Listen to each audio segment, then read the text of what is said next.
Well, folks, it is the time that every NFL fan has been waiting for. It is the postseason. It kicks off with your Super Wild Card weekend as the Buffalo Bills host the Indianapolis Colts just after 11 a.m. Arizona time on CBS Saturday. And with the 37 touchdown season leading Josh Allen into several MVP conversations, along with his partner in crime, Stephon Diggs, this team will simply be too much for the Colts to handle. Diggs had over 1,500 receiving yards, which is the most in the NFL, and 120 catches, which also tops the league this season, along with the Colts defense that has been very thin in the second half of this season, will not be able to match up against the offense of the Bills.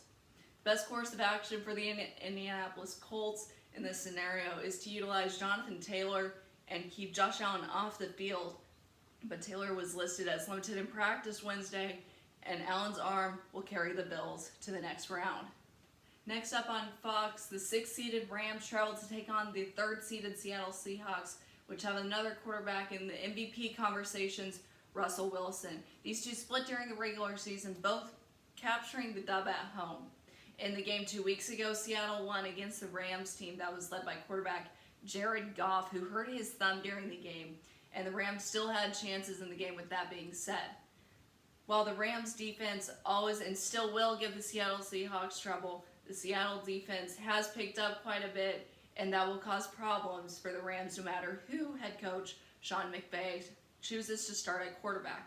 He said he will not make the official decision to reporters on a video conference on Tuesday, saying, quote, "I'm not going to make an announcement on who is starting and who is not. I'm not going to answer this question this week.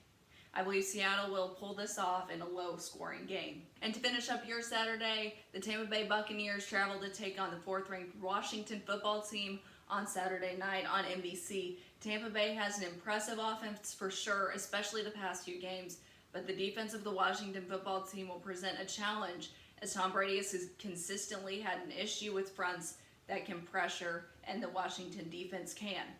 The problem with the Washington lies in the quarterback because there is talk of using both of them, which is odd, but Tampa Bay's defense will be enough to handle their offense, and we will see a low-scoring game that Tampa Bay pulls off.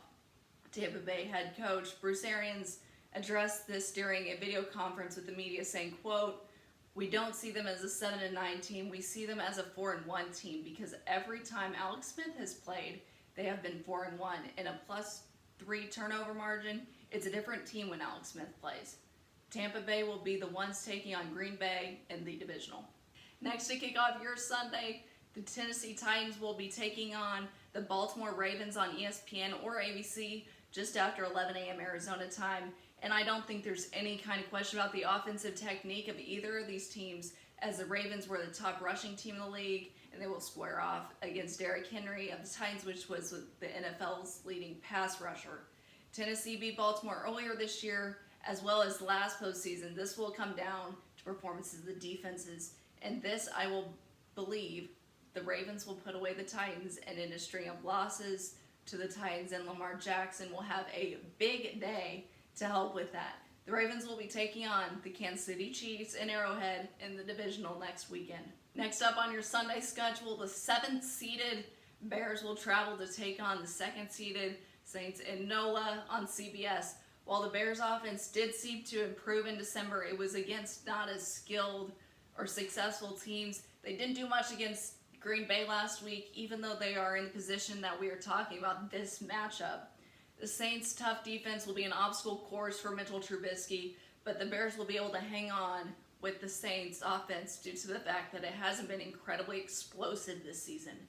The Saints will win a somewhat close one, but for this reason, move on. Lastly, to wrap up your Super Wild Card weekend, the Browns take on the Steelers on NBC Sunday night in Pittsburgh, and this will be a rematch of just last week as the Browns beat the Steelers to get into the playoffs in the first place. This win, though, happened partially thanks to Pittsburgh resting a lot of its players like Big Ben. Additionally, Browns head coach Kevin Stefanski tested positive for coronavirus earlier this week, and the Browns will be without him. The Steelers' defense will respond well to the Browns' plan to pound the football at the Steelers and control the clock, letting Baker Mayfield make plays on the move by playing very well. Big Ben had a big second half against the Colts, and this will carry to this matchup with the Browns, and the Steelers will win by about a 10-point margin. Well, guys, it looks like I'm going to have to grab some popcorn and lay back and relax and watch quite a bit of football this week. And I'm hoping you do the same and catch me back here next week. For AZ Sports Box, I'm Olivia Eisenhower. Back to you guys.